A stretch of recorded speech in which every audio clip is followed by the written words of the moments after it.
Welcome to the Fundraising Elevator, where we're all headed up. This podcast is a production of ElevateNonprofit.com, an online learning platform for fundraising event professionals. We're coming to you today from the studios of the AV department. Please welcome our hosts, Kristen Steele and Samantha Swaim. Hi, all. Welcome. This is the episode that we have been alluding to, vaguely threatening you with, promising, you name it. This is the special appeal with Sam Swaim. So I'm going to put Sam back in the hot seat. We are going to bring forward all of her strategic knowledge all around the special appeal. Because if we've said it once, we've said it 1,000 times. That is your number one money-making opportunity at your fundraising event. Yes, it is. Period. Let's do it. Full stop. So that's why we're here. That's the frame for today. We are going to walk through what is an appeal.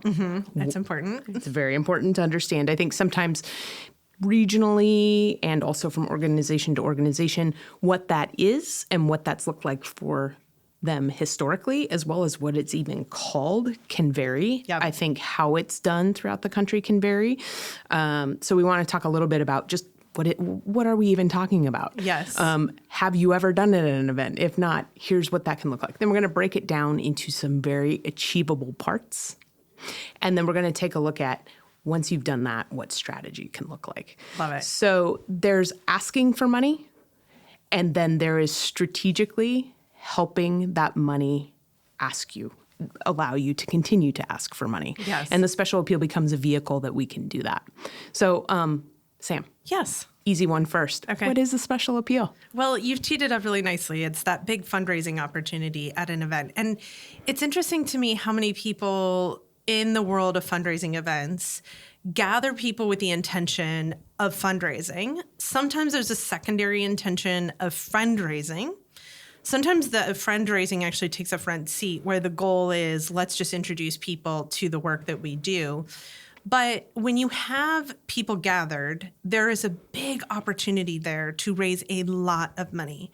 And I think a lot of folks don't know how to go about it. And so the paddle raise, the special appeal, the direct ask for support can look a lot of different ways. But without it, you're not actually raising a lot of money at the event. There may be some transactional activities like a silent auction or a raffle, but none of those have the potential as that moment when you directly ask people to support your mission. So we call it the special appeal because it is that like direct ask for support of mission. I want to talk about and dissect a lot about how people do that and sort of what the different trends have been over time. But regionally, I think there are different cultures around asking for money. Yeah. In the 90s, there was a model that was... Yes, for all of you. There was a 90s. There we were was. fundraising in the 90s. It's going to be were. okay. I promise. There was a fundraising model that became really popular at that time, and it's continued to today. And that model was really intended to be an acquisition event in which it's very commonly seen as a breakfast or a lunch event. Short program, light introduction to the work, and then a low dollar, like passive ask. And when I say like passive, envelopes on tables, sort of and passive. some people didn't even do that. Like, I think it started with people saying things like, and if you feel compelled, talk to us about a gift, right? But over time, I think as it evolved, it became a more active, there's an envelope at your plate, please fill it out and turn it in. We have learned through a lot of research in neuroscience, a lot about giving trends, and then just through our own work, that the more active you make that moment, the more money you raise. So that evolved into the East Coast and West Coast. So when I say East, I probably actually should say the Northeast. Right. The entire West Coast and Northeast of both Canada and the U.S. started to see active paddle raises used where it was almost an extension of the live auction. So you've seen auctions in play where someone raises a paddle. That then started to evolve into a direct ask for cash, and people would raise a paddle to demonstrate their giving. Right. So that brings us to sort of today, in which there's so many ways to give. There are text to give tools now. You can use your cell phone and scan a QR code. You can be participating in a webinar or a virtual event and click to donate. You can raise that paddle. But what I want to make sure that we're diving into are what are some of the best practices that you can apply so that we can really start to see more people leveraging this moment that takes an event from a $40,000 fundraiser to a $300,000 fundraiser. It is that like differential. So before we start diving into sort of the specific elements of the appeal, I want to continue to frame the big picture story because I think you just tapped into something really important. We're actually moving into talking about two different models of events. And that special appeal can be a point of differentiation between them because I think often people are in an acquisition addiction model, cycle with their acquisition event, which has a time and place. Yeah. You then need to graduate your donors into something else. And when they become major donors, they're aware they're coming to a fundraiser, right? They're not just coming to learn about your organization. Acquisition will always happen with a major donor event. But at the major donor event, I think we hear, I don't want to call it pushback, but we hear from organizations, they paid a ticket price. Right. I'm not going to get anything else out of them. Can you talk about the invite, the opportunity of a special appeal for your donor, not just for your organization, but what that can be for your donor? Yeah, it's interesting because I think that we're missing on some of the psychology of the moment, right? Yeah.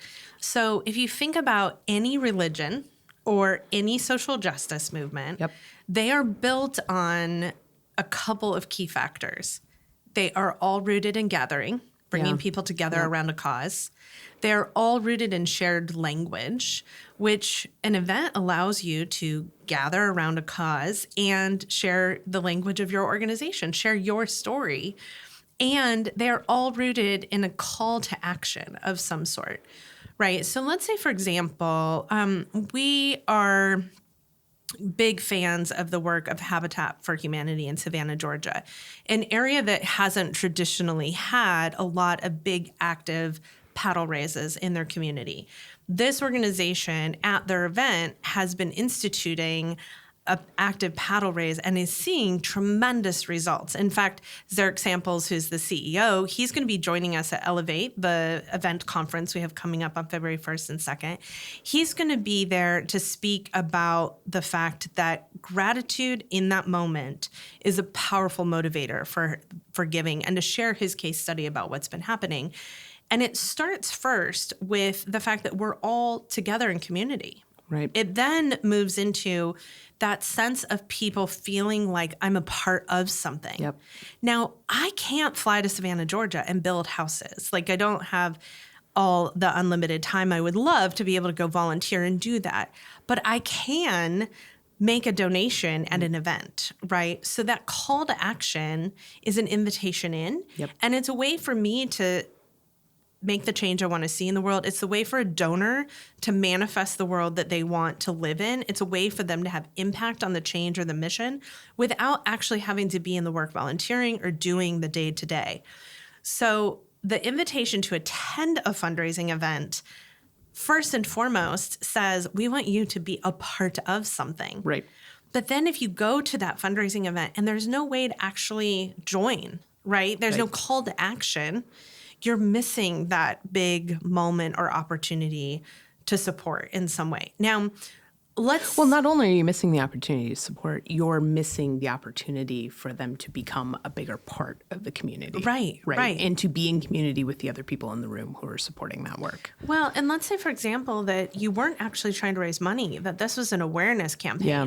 And let's say, for example, that you were trying to build awareness and recognition in Savannah, Georgia about the increased need for housing so that you could move forward a bond measure. The call to action in an event scenario like that may be as equally important as getting people to sign on and endorse a bond measure.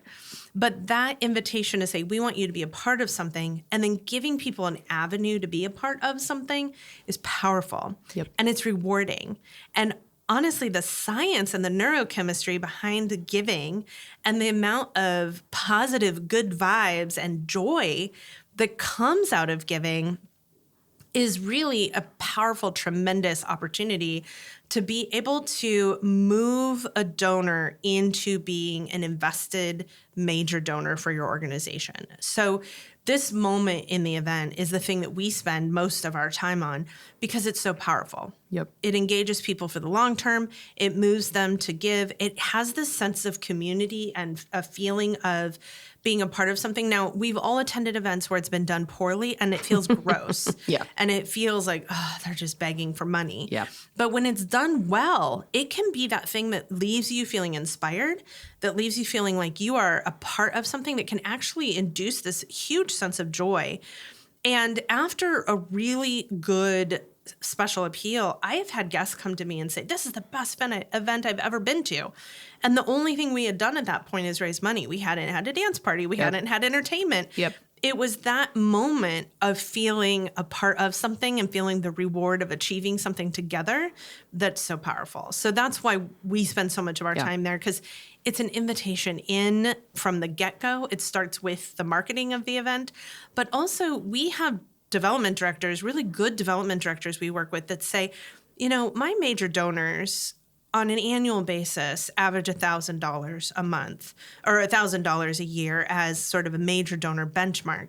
But with this event, I'm able to move that $1,000 donor into a $10,000 or a $25,000 gift because of that invitation to be visibly recognized, to be celebrated at an event, to be a lead gift. And to emotionally move them Absolutely. in the moment in a room with so many other people. I mean, the worst you're going to do is ask, Right. and they don't give. But if you Right. don't ask, they won't give either.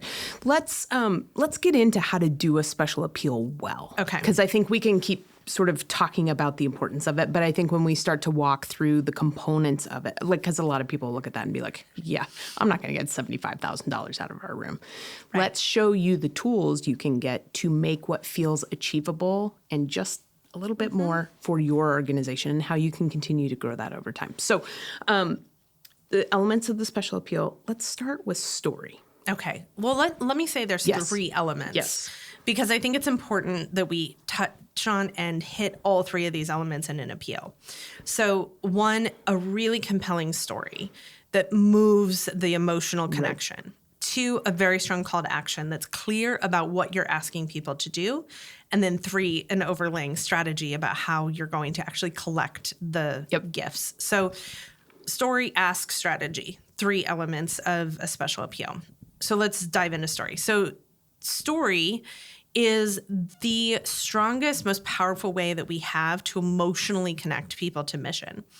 And we can list our programs, we can list our outcomes, we can provide statistics and analytics, and none of those do what a single individual's impact story can have. Now, when I say a single story, I think a lot of organizations struggle with that because they offer such a diverse array of services.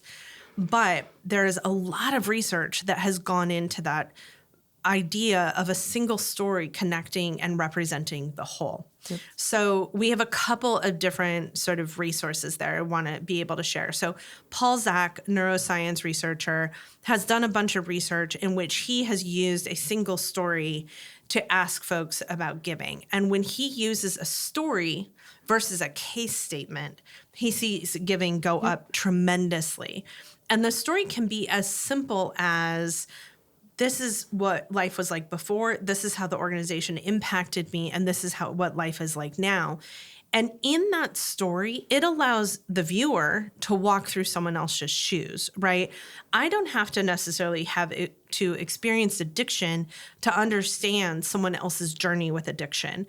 I don't have to necessarily have had impact in music education to understand the impact of music education on this particular individual. So narrative allows me as a viewer to walk through someone else's shoes, but narrative also creates an emotional connection. A lot of organizations make the attempt of having a different story represent every single program. Yep. Your donors are more sophisticated than that. they understand that this isn't all that you do. This is a representation of the impact you have. Yep. So a single one-person journey allows you to dive deeper into that story with the limited time and attention span of our guests. So we love to do that in a video because we can show so much more than we can with a speaker on a stage. Plus, a speaker on a stage is going to have just like the nervous ums and ahs and let me think about that and I'm going to repeat that.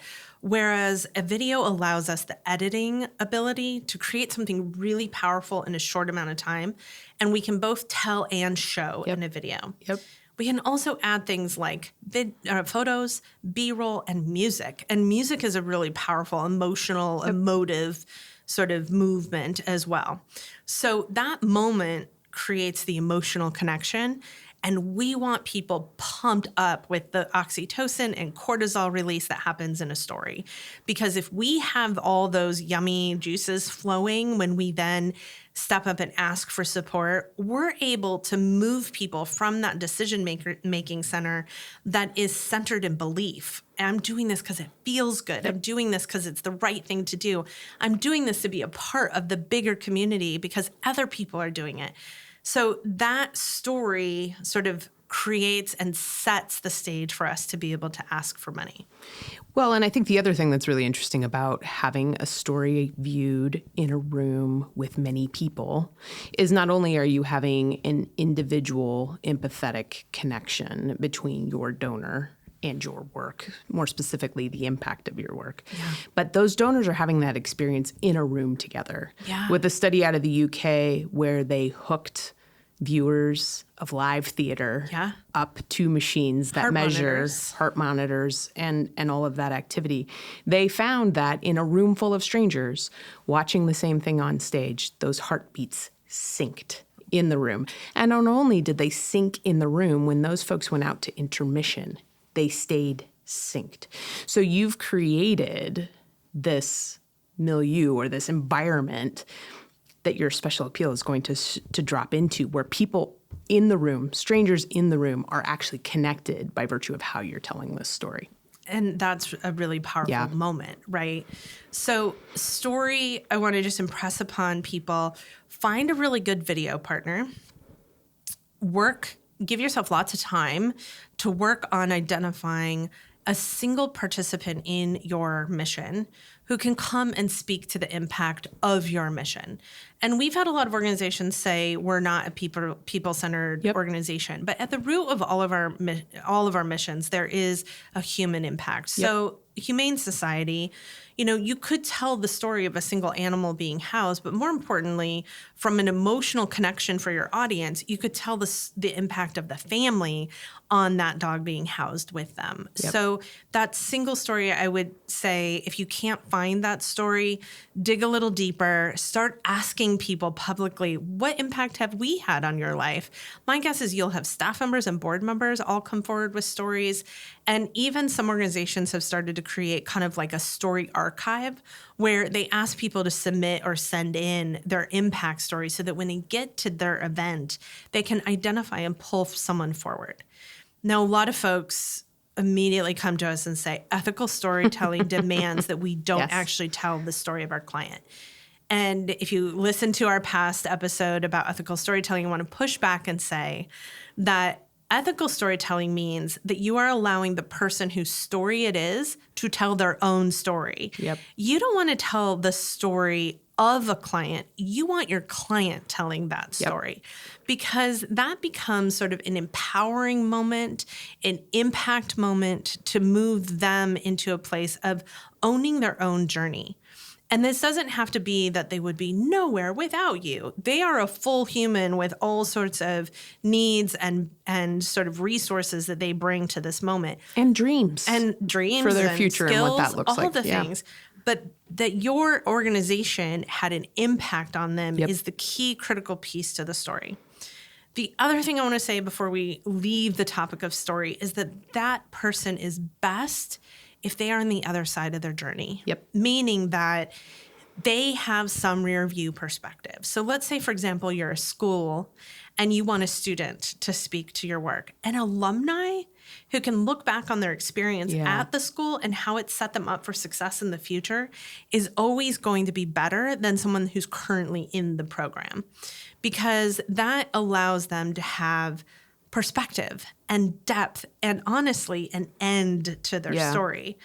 So that story moment is always best when it is a single person who can tell their own story, who represents the impact your work has, that is human-centered, and where they have perspective on the impact. Now, it could be someone that's still in your programs, but someone who's been in your programs long enough that they see the impact of the program on them. Which I think is especially important when we're talking about people potentially coming through trauma. Oh, and absolutely. I think that's often where the guards come up for organizations, rightfully so. Yes. You should take care of your people, right? The goal here is not to have the telling of the story re-traumatize anyone. No. And that's why duration and sort of time away from those events can really help someone own their narrative. I mean, there's a whole neuroscience to when you can make a narrative out of your trauma. It's no longer in that active part of your brain. So I think there's a whole big piece here. But I do think, to your point, it doesn't necessarily have to be someone who is 10 years down the road who may not remember much about their time spent with you. That's not necessarily what we're advocating, but we want to make sure you're taking care of people and taking care of their journey and their story. So let's talk ask. Well, it's interesting that you just shared the little neuroscience nerdy bit there, because I'm good. I'm always good for a neuroscience nerdy bit. the nerdy bits are the best part, because that's actually where like the juice of the why lives. Totally. And for the next beat of your appeal, once you've told that story, the next sort of immediate need is a call to action for your audience. And when you have someone who has had that little moment where they have been able to turn their experience out of like reoccurring trauma and turn it into sort of a victory story, a hero's journey, they no longer are reliving that trauma. They're now able to have perspective. Right. I mean, what you said is so like juicy, because it physically in the brain chemistry, when you tell your own story, especially when you can create a full narrative out of it, like a before, during, and after, you physically move where that memory lives for you in your brain. It's able to go in the file cabinet, and you can open the file cabinet drawer and pull that out, pull the folder out, sift through it if you want, but then it can go back in the file cabinet. So you're no longer like reliving the trauma over and over. You now can say, this happened. Yep. And so when someone has that magic moment where they are like the hero of their own story, the most powerful, compelling beat for the call to action is to invite that person to the stage to make the call to action. The record just screeched for like half of our listeners. They're like, oh no, that can't happen. We can't do that. We won't do that. So let's lay out best case, and then let's invite them in to listen to why. Okay. That's an important piece. If we're building momentum in our entire event, we're trying to build to the fundraising moment, right? And we should talk about when that moment is, but we're building that energy to that moment. Yep. When we have emotionally invested and connected people to someone's personal journey, the second that your MC says, now please welcome this person to the stage, the room goes, oh, they're a real person in the room with us. It's not just like a character on TV anymore, right? Like this is a real person. And that helps build momentum, because this is what happens. The audience has an aha moment that they're a real person, and it immediately takes that screen presence right into the room. There's this like sort of quantum leap that happens for folks, and they're like, oh, this is someone here with us tonight. Yeah. Then that person makes their way to the stage, and there is this like sort of Price is Right, come on down moment. I do not recommend that you try to do a dramatic effect where the video ends and the lights come up and she's standing there. No. People won't understand that the person who's at the gala in the gown, all dressed up for the gala, is the same person that you videoed. Let it be human. Yes. So let it be real. Let your MC introduce them. It has just a much more powerful implication for the audience to understand that they're really a real person here. They have this energy surge as they're moving to the stage, and every time, it's like clockwork. Every time as they're moving toward the stage, the audience's applause increases. So there's this energy build that you're creating. Then they get to the stage, and I don't care how comfortable or uncomfortable on that stage in that moment they are, they will have an earnest human response. They could be like the world's best public speaker, and they'll still have an earnest human response. They could be totally uncomfortable and nervous and still have a human response. So that moment, because this room is coalescing around their success, around them and around their them success. and their success. And that moment of response usually yields back an even bigger response. Yep. I have this memory that just like comes to me about this one event we did where the story was the story of a father and son who had both had addiction. The story was really the son's story, but it was told through the father's eyes because he had engaged this organization to help in their addiction, in his son's addiction and recovery. When we introduced that son to the stage, he had that Price is Right moment. His dad was waiting for him on the stage. They had a big hug.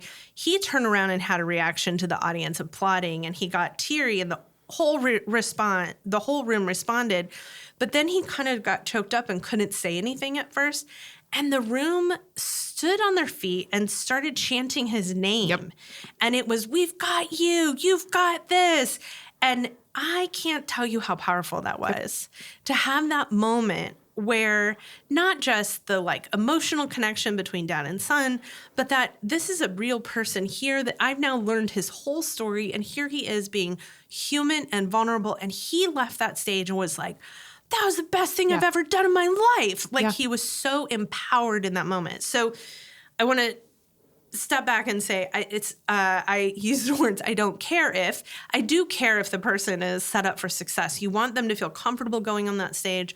But the truth is, whether or not they are an expert speaker or not a trained professional, there will be that human connection element that happens when a real person is on stage.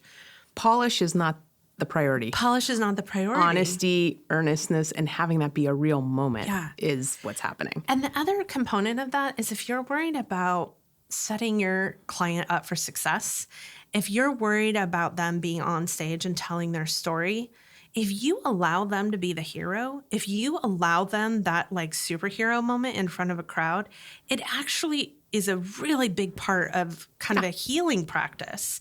So if someone has gone through trauma, we've had a lot of DV survivors share their stories. It's incredibly vulnerable.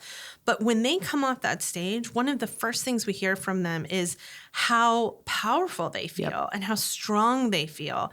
And then it gives them the chance to be a hero. So story into ask. Now, the actual ask when they step to the microphone can be so short. They don't have to do anything like retell their story. We just witness their story. It can be as simple as these words. This organization made a huge difference for me, and I'm here to ask you to give generously. That's it. That's all they have to say. But it's a simple call to action that says to the audience, you've been in relaxed audience mode, sit back watching my story, and now I'm asking you to join and participate. Really simple. Very few words, 1 or 2 lines, very short call to action. Ask. That's the ask.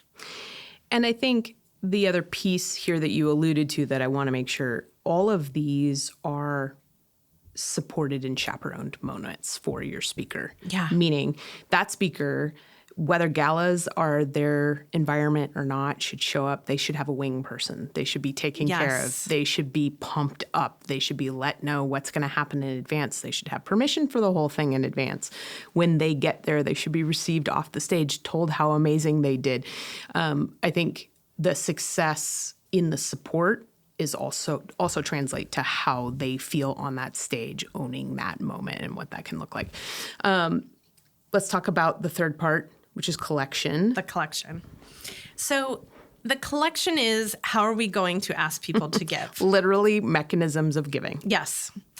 And I'm going to tell you, the more active the collection, the more recognition people get, the more you raise. So you've built all this momentum and energy. The worst case scenario is to open with an ask and no one gives, right? Crickets in the room. It literally like sucks the oxygen out of the room. So the best case scenario is to have a couple of gifts early in your appeal strategy that are setting the bar, setting the benchmark, are kicking off your fundraising with a sort of lead gift. Right. So our best practice is to use a paddle if you can in the room. It's much faster than a text to give, and it removes any barriers. So a paddle as a form of giving is always going to raise the most.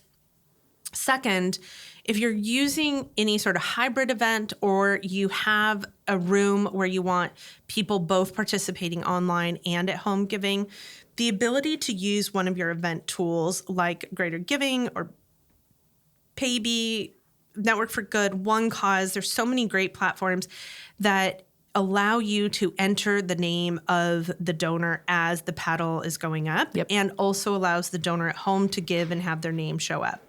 So if you have any sort of ability to show the names on the screen while the giving is happening, that also motivates giving in a tremendous way. In fact, I have seen events where donors have given multiple times to see their name keep showing up on the screen.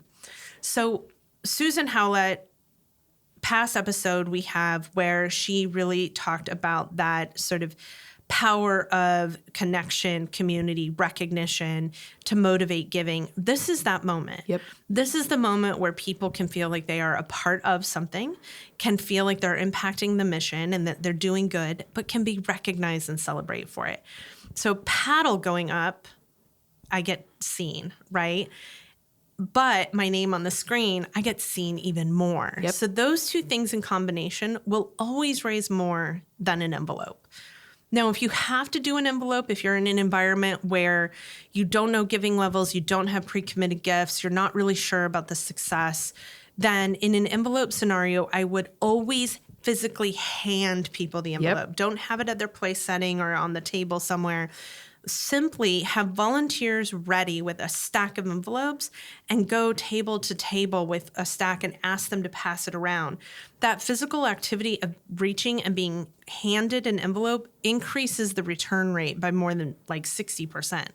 So that at least is a way to make it more active. And you can make it even more active by asking folks to fill it out and raise it up so that they can be seen giving, and then that's the sign to come around and have volunteers collect it. If it's drop it on the door on your way out, you're never going to raise as much money as it's right now in the moment. This is my chance to be seen as a supporter. You get a lot of folded, empty, blank envelopes returned at the door. Okay. So that's scaffolding. Those are the aspects of the special appeal you have already brought into the room, and I want to take a quick break, and we're going to come back to and get into levels. Pre-commits, strategy. All of the good, juicy stuff. So let's take a break and thank some of our partners. Great.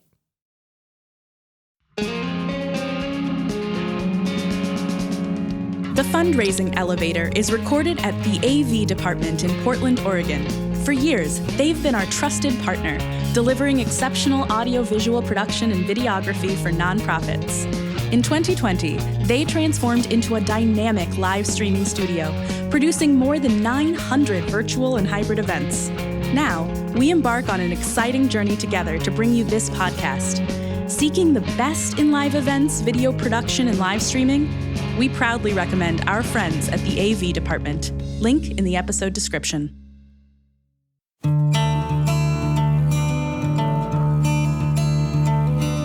At Elevate, we believe in bringing people together.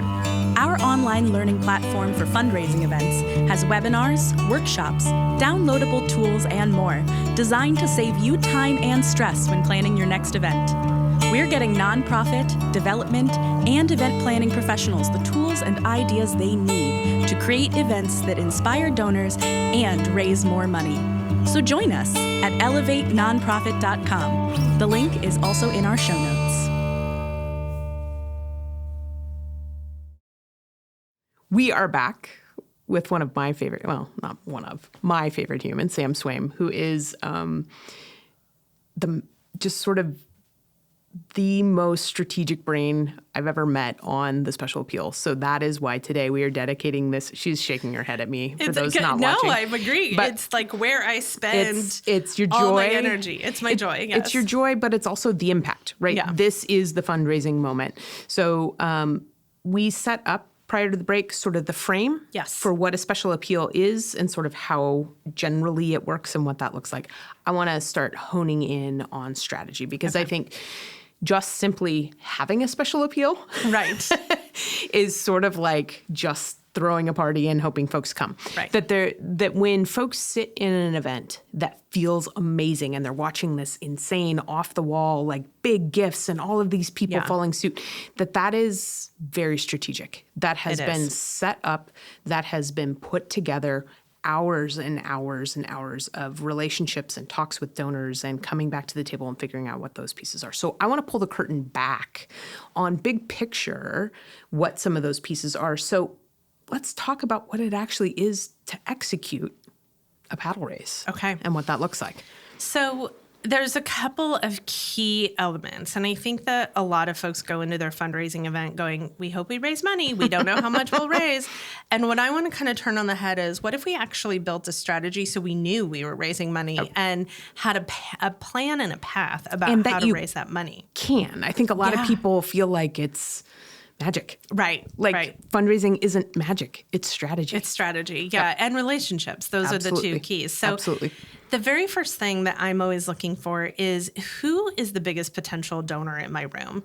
And how do I have a conversation with them in advance to know that they are going to kick off the fundraising? Yep. So sometimes that, to your point, the question about an invitation in, sometimes a development director can really use an event as an opportunity to take a $5,000 donor and move them to become a $25,000 donor by simply saying, you've been a big contributor, and I want to talk to you in advance of our event about kicking off our fundraising. We would like to start our paddle raise at $25,000. Would you consider a gift at that level and be willing to kick us off? You're simply going to get a yes or no. They may negotiate a different level that they're willing to give, which is great. Yep. But wherever you land in the discussions with your top biggest donors, wherever you feel like, here's where I know gifts are coming in, that's where you start your fundraising. So if the biggest gift you have pledged is at $25,000, you start there. If your biggest gift you have pledged is $500, you start there. Because you want to do this sort of magic little moment where what you're doing is you're telling and showing the audience that people support this cause and you can trust that this is a cause to give to. Unfortunately, if you start your fundraising really high and there's crickets and nothing happens, the longer you go, the more distrust you're building. Yep. So if I start at 25 and there's nothing, and then I go to 10 and there's nothing, and then I go to 5 and there's nothing, by the time I get a gift, let's say it's at 5, let's say it's $1,000 gift. By the time I get that gift, it feels a little bit like a pity gift. And now everyone in the room is feeling a sense of distrust. Yep. Like, should I even give? So the most critical element for your appeal is that you need to have your lead gift that kicks things off already locked in. And you need that person ready and willing to raise that paddle high right at the start, because you want that momentum. You want that energy in the room of someone raising a paddle. You could just announce, like, thanks to this person who's giving, thanks to this person who's giving, and you lose the momentum. Yep. But when you ask, is anyone in at $10,000, and Kristen raises her paddle at $10,000, the room explodes in applause. And now you've created a little bit of a sense of trust, a sense of excitement, a sense of, oh, now I know how to do that. Yep. I'm going to join in. So the first element is you need to know your lead gift. Second, you're going to start at your highest gift and work down. Yep. You don't want to invite everyone in at $1 and then try to work up. Once everyone got their recognition and applause, it's unlikely that you're going to move people up. So you want to start at that high level. Yep. You want a high enough level that it sets the benchmark high. And then you want to make sure that you have at least your first 3 gifts in a pre-commit what I call like already pledged. It's not fake money. It's not a demonstration of a gift that was used or repurposed from somewhere else. This is a conversation with the donor in the room, asking them if they will pledge and make a gift during the event. Now, occasionally we have a donor say, yes, but I'm not going to be in the room. That's fine. Yeah. We can have someone raise a paddle on their behalf, and we even name that. We'll say, that's Kristen giving on behalf of April. And that moment still tells the audience that there is a donor ready and willing and showing up. And it also sets that like momentum in place. So there's a video that we'll actually include that if you're watching, for our listeners that are listening, if you tune into the YouTube, there's a demo, and you can see that in that demo, when you have enough momentum build, it becomes like a cascade waterfall. And all of a sudden you hit a tipping point. And when you hit that tipping point, it's like the whole room is in. So top to down, so high level to lowest.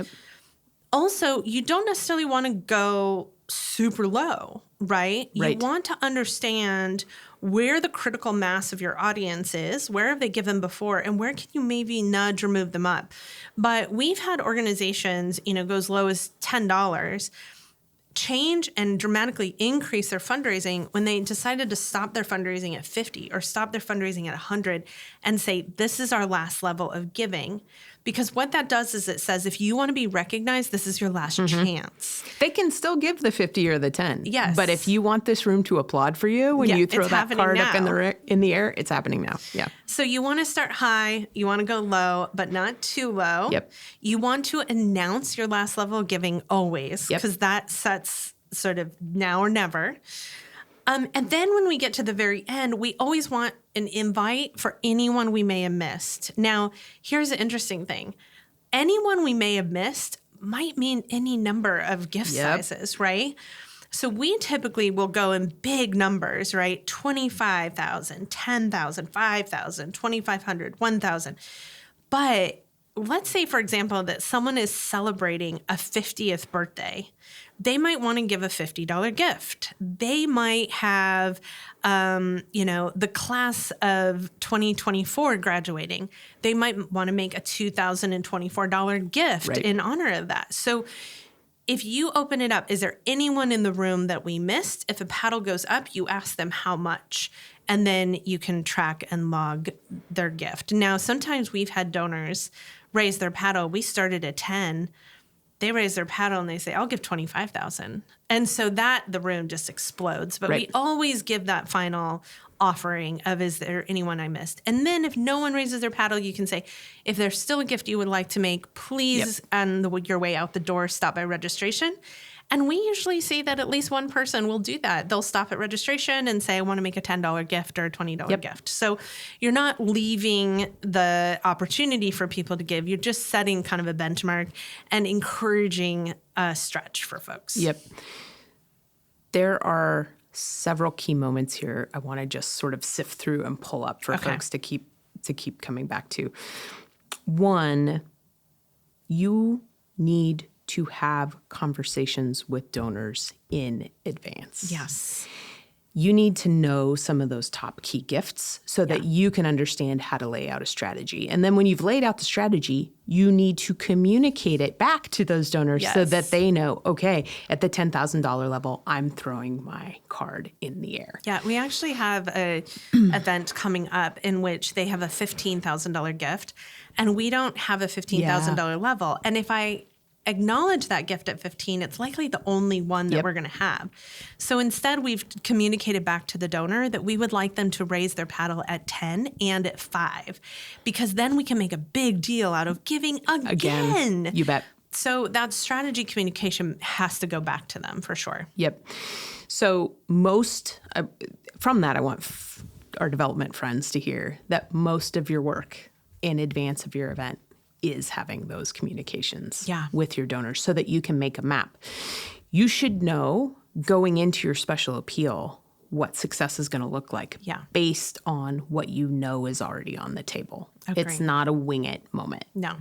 You can be surprised in a good way, but you should have a baseline that you know you're operating from. Well, and also in the not a wing it moment, I want to also just emphasize the importance of having someone execute this that is a fundraiser. And I don't mean like a board chair who's really good at fundraising. I mean a professional fundraising host or auctioneer. This is what they do 7 times a week, sometimes more. They are experts in understanding how to read the room, how to move giving, how to celebrate a gift, how to recognize that gift. And I have had some events that have made that big leap where they've gone from a low dollar event to a high dollar event because we applied a lot of strategy and we needed someone to execute that could show up and just nail it. And having a fundraising host that can do that is an expert in that is a trained charity auctioneer is critical. So in the not winging it, there are a couple of key things that we've talked about that I want to recap. You need to spend some time setting your storyteller up for success, putting together a great story, helping them feel comfortable, and setting them up for success on the stage. You need to have paddles, the logistics of paddles, or a giving mechanism that allows people to be recognized. You need to talk to your donors to have some pre-committed gifts set up in the room so you know what your starting levels are and you know you have momentum out of the gate. And then you need someone that can execute this. And we haven't even touched on all the layers of the appeal strategy, but you need a partner in it that not only could help you execute, but might see, even before the event starts, opportunities, right? We work with a couple of different auctioneers. In fact, we've had Dale Johannes on the show already. We have Kelly Russell coming up on the show. And both of them will participate in pre-event conversations with the donor to totally understand who maybe isn't pledged but has a lot of potential in the room. And we'll go up to them at the event and start a conversation with them about their giving tonight. They will kind of precede and pre-plant the idea of showing up big and raising their paddle early. They also will help you develop that strategy to see where is there an opportunity for us to leverage more giving, and maybe where is there a chance for me to push, because they want that momentum to keep going. They don't want to drive a truck through your event. You want that energy and that feel-good momentum. But at the same time, if there's a chance that you could really move your audience to show up big at a level because that's where they generally have showed up big before, they might linger there a little bit longer or push a little bit harder. So in the not winging it strategy, the development team is working on those critical elements. It's those gifts lined up. It's a partner that can execute. It's having a plan so that not only do your donors know what to expect that are part of this plan, but also that you have someone on stage that can execute it. Yeah, and I think what's important here is laying out a plan in advance of key targets for the different levels that you're anticipating in your appeal. But what that shouldn't mean is when you have Sam being super generous and saying, you know what, I was at 10 last year. I'd really like to come in at 25 this year. And you're like, I don't have anybody else that maps close to that. And be like, no, it would make more sense for the appeal if you gave us 10. Take the 25, go get all the money and then bring it back. And then you can craft the strategy with your fundraising host or your auctioneer, or your strategist. And then you can communicate out to those donors and say, hey, what if we help make that 25 gift you've given, make 25 more in a match? And I want to come back after the break and kind of start to get into some of the match and how those are really the slingshots, how moving levels of people up and creating matching opportunities for folks within your strategy can really be some of the keys to success. So let's take a break, thank our partners, and we'll be right back. Great. Loving the fundraising elevator, but wondering how you can talk to Sam and Kristen? Well, now's your chance to do it. Book one-on-one consulting time with Swaim Strategies experts Sam, Kristen, and Mary, and get all your event questions answered. Our team has you covered on strategic planning, fundraising strategy, storytelling, data tools, and registration support. Get the tools and the help you need to make the most impact at your fundraising event. Book at elevatenonprofit.com. The link is also in our show notes.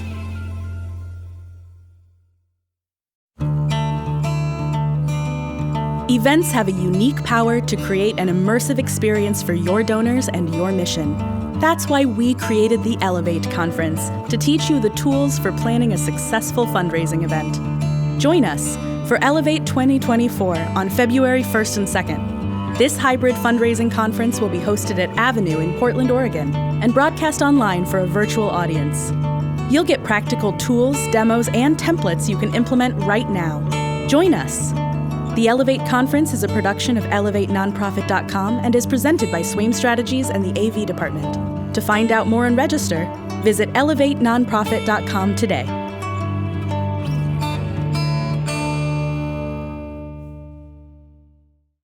We are back with Sam Swaim.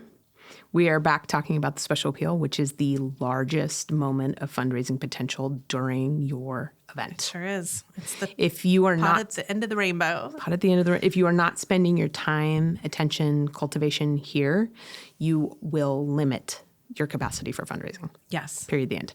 So before the break, we were talking about sort of how to run and execute the paddle raise or the special appeal or all the many things that it said. I want to sort of very strongly encourage folks to not restrict any of these funds. So I think historically, sometimes this moment has been used to let's raise money for X this year. Right. The pool, the Yes. this, the that, the other. Legally, what happens when you do that is you obligate all of those funds to that project. Right.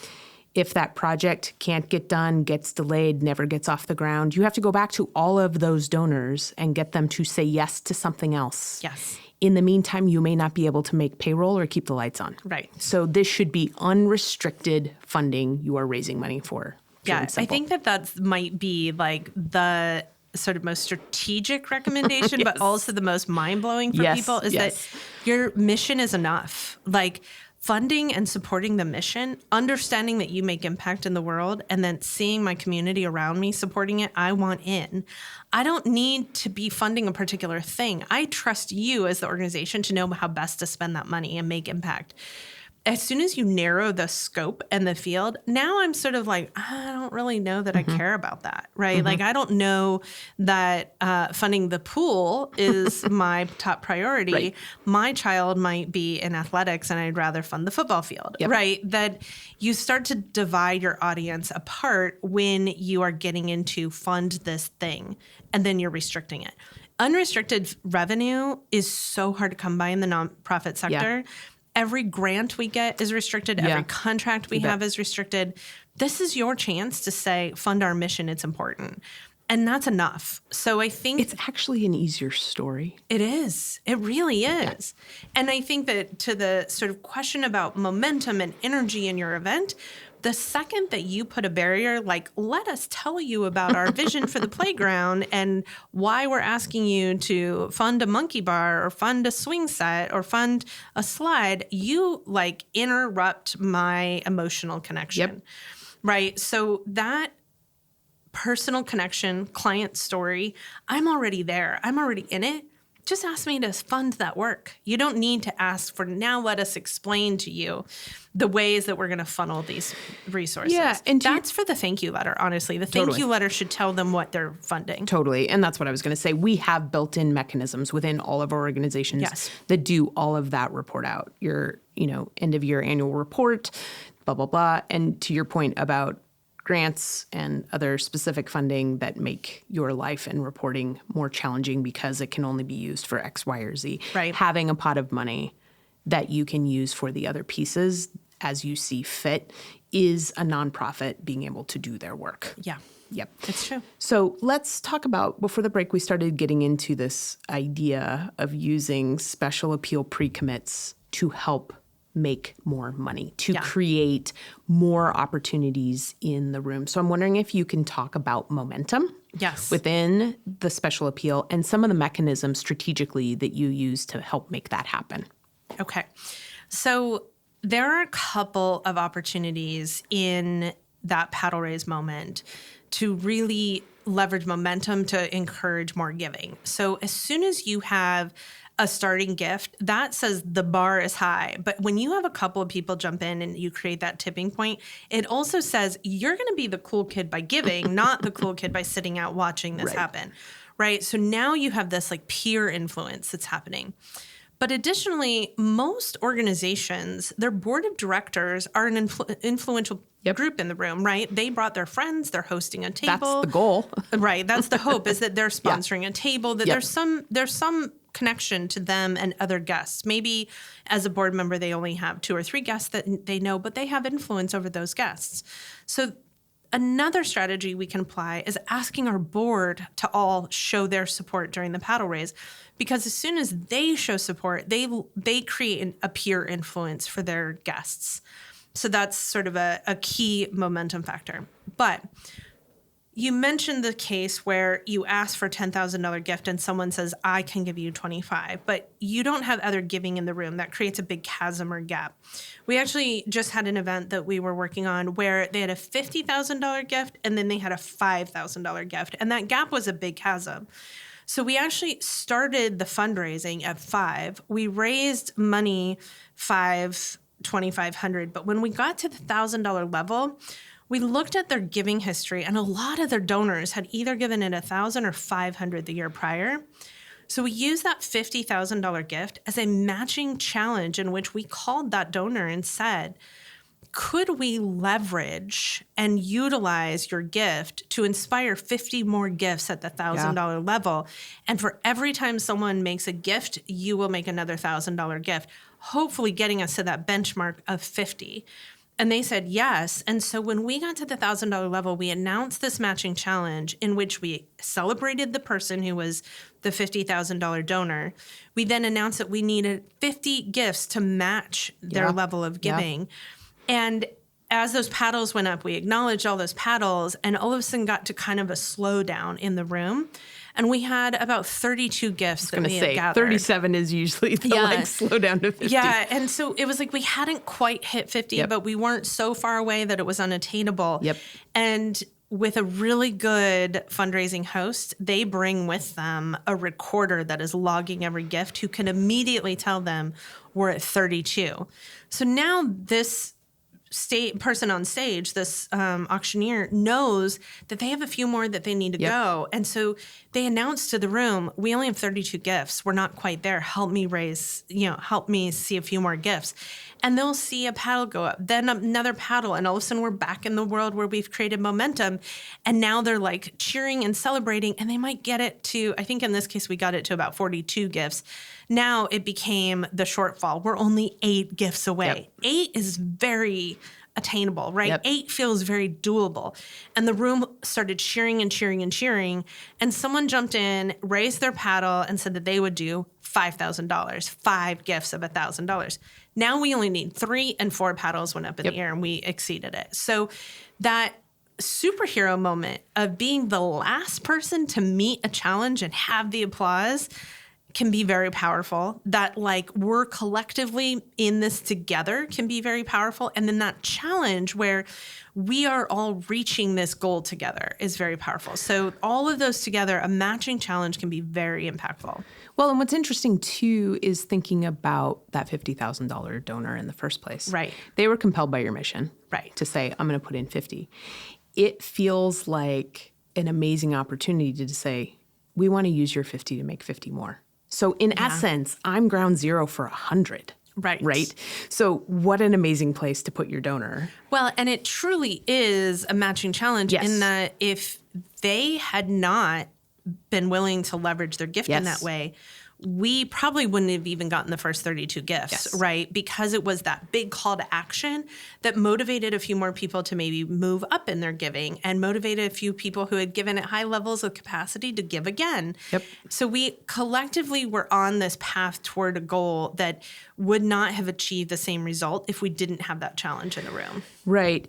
And what's interesting is that if you have a special appeal that's starting at $5,000, but you have this $50,000 donor over here, when they pop up at a level, like to me in the back of my brain as a potential person throwing one of those 50 cards up in the air, I'm like, whoa. Right. Like this person, not only $5,000 thinks they're awesome, it's like 10 times that. There's something they see and want to inspire and be a part of. And I say this often, in a special appeal for me as a donor, there is nothing more compelling than doubling or tripling my money. Yeah, like absolutely. It becomes an easy in for me to stretch. We are all fundraising attendees. We have preset notions of like, we can only give X amount tonight, right? So emotionally move me to reach beyond that. But then present me a really great offer. Yeah, absolutely. And a really great offer is if I was going to limit myself to giving you $500, all of a sudden you present me an offer at the $1,000 level to essentially take that $5,000, bump it up to $1,000, and now you get $2,000. Like that's just such a compelling piece for me to finish my emotional connection with you and feel not only kind of good about what I did, I stretched a little further, I'm awesome. And now you end up with this sort of cascade effect that is promoting that in all the other ways. So when we talk about momentum in a room, it's sort of like if you imagine the matrix happening in 3D, it's happening all kinds of different ways. You're leveraging generosity to leverage more generosity. And every gift you're getting at that level of those 50 donors is also inspiring people at the levels you're still coming to. Yeah. And so I think when we think about crickets happening at levels in a room, you will never achieve what you want to achieve at certain levels when you don't set the levels up beforehand to make that happen. It's sort of like, that idea of coming in on the tailwind of, right? Like people are coming into a slipstream, and when it's executed and firing and feels successful and we're hitting things up at the top, that tip sort of happens, and that creates the momentum in the room that all of a sudden people are like, it kind of starts to feel effortless. Yeah, it does.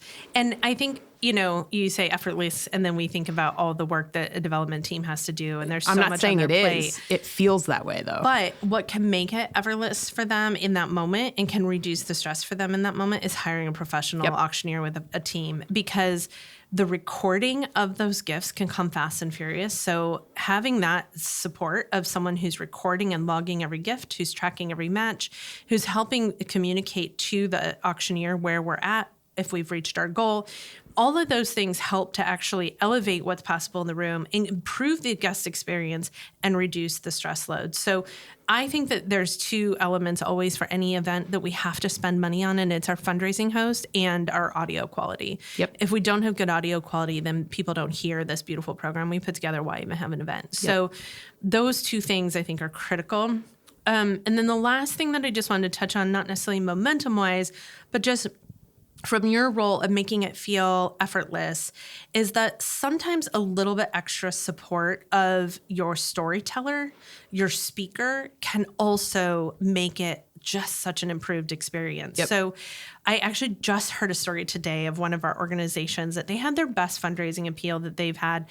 We've worked with them now for, I think, 7 years, and this year was their best appeal ever. And in our wrap-up conversation and sort of post-mortem with them, we asked sort of how it went for them and where they were at. And she told us the story of her appeal speaker was someone who had trauma around houselessness.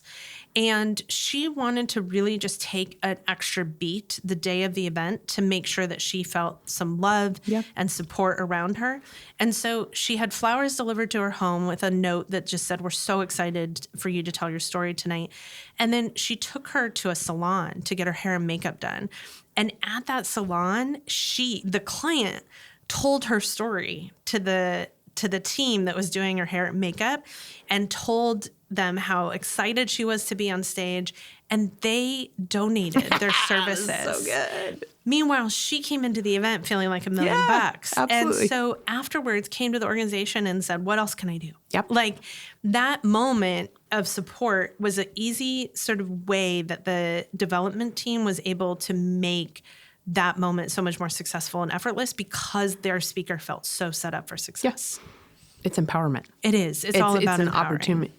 So earlier you talked about this, and I think we can take a couple minutes because I think it's important to frame where in your event should the special appeal happen, because you can have the most perfectly laid out appeal, but if you are fighting against the human economics and energy in your room, and you are past the peak of your arc and people are on their way out the door, no matter what you do, you can't roll back that clock. So talk about sort of what that frame is, what you look for about where to have the special appeal happen. So the biggest thing that I can say is, if this is a fundraising event, put the fundraising first. That is the most important element, because you alluded to this momentum, this arc, right? So you have folks that are vested in being there, but after a little while, they're starting to think about the next day, the things that they have to get to, the other appointments that they have, and their just energy naturally sort of declines. If you ask them at the end of the event, when they're tired and they're ready to go home,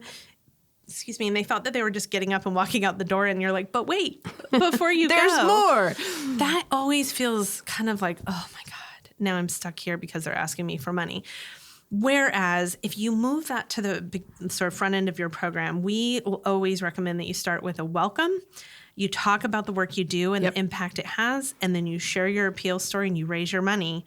Then if you start with those things and then end with the entertainment, the keynote speakers, the honorees, the celebration portion of your event, you are set up to have that fundraising happen right at that peak of engagement.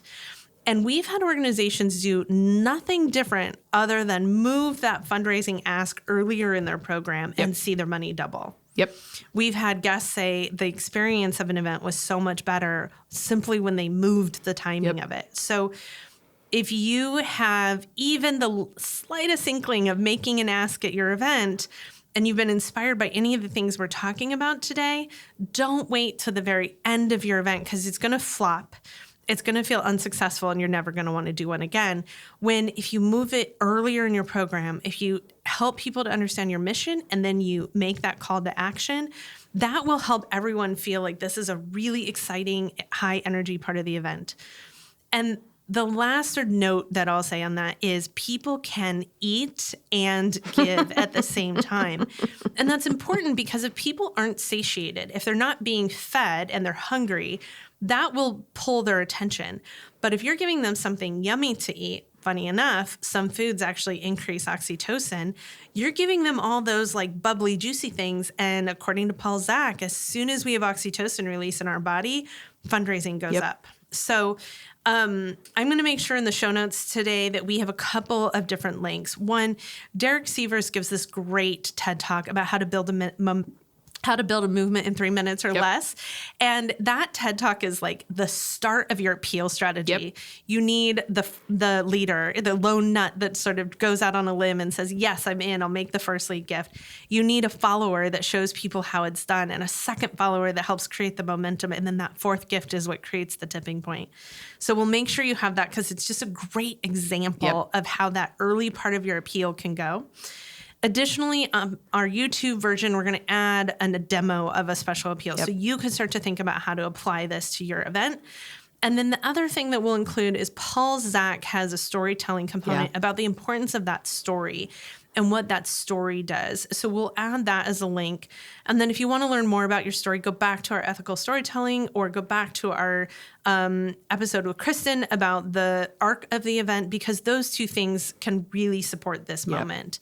But if you are not hosting this moment in your event, if you're not asking for support, if you're not hosting a paddle raise, that one addition to your event is going to send your fundraising through the roof and make your event feel like such a smashing success.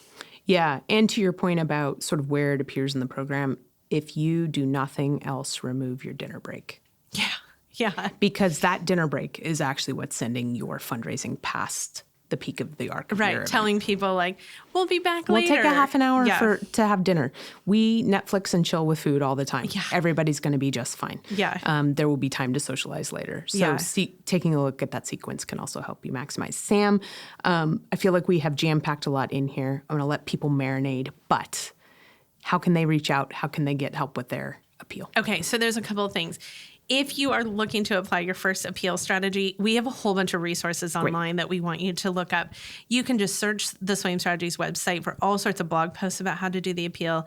You can go to the elevatenonprofit.com and download tools for your appeal strategy, including bid cards, including a script. Great. So there's lots of resources there. If you are looking to next level your appeal and you want some help developing that strategy, book some consulting time with us and then join us at Elevate Conference. We hold Elevate Conference every year. It's an annual event that is a deep dive about event fundraising. And it's really a chance for folks to understand and experience that appeal in person.